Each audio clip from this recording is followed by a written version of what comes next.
Rating downgrades leveled off for U.S. property casualty insurers in 2024, but the same wasn't true for life health insurers. I'm John Weber for AM Best TV, and today I'm joined by Helen Andersen, an industry analyst with AM Best research team, who's here to discuss some of the recent research around rating trends for 2024. And Helen, can you take us through some of the highlights of the trends that you're seeing for property casualty insurers for 2024? Sure. So for PC insurers, overall, we saw more upgrades and fewer downgrades. But there was a divide in experience between commercial lines and personal lines. So most of those upgrades were on commercial lines insurers, and most of those downgrades were on personal insurers, especially those writers with property exposure.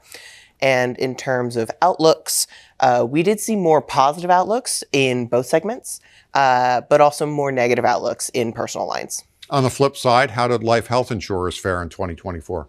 We saw sort of the opposite story in life health with more downgrades and fewer upgrades.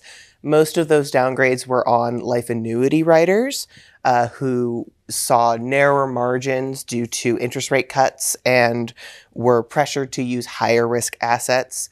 And looking forward in terms of outlooks there, we actually saw fewer negative outlooks and more positive outlooks, as well as more ratings under review, especially on the health side. And those are often associated with M&A activity. So Helen, what were some of the key drivers there? So for PC, the biggest driver of upgrade was an improved operating performance metric, which drove about 40% of upgrades on the PC side, followed by a change in rating unit, which is also often associated with M&A when one insurer becomes part of a new organization, and then followed by improved capitalization leading to a higher balance sheet strength assessment.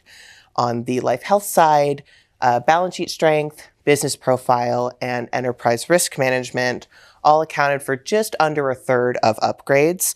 Balance sheet strength was the biggest driver of downgrades on both sides, PC and life health, and especially in life health where it drove over 50% of downgrades.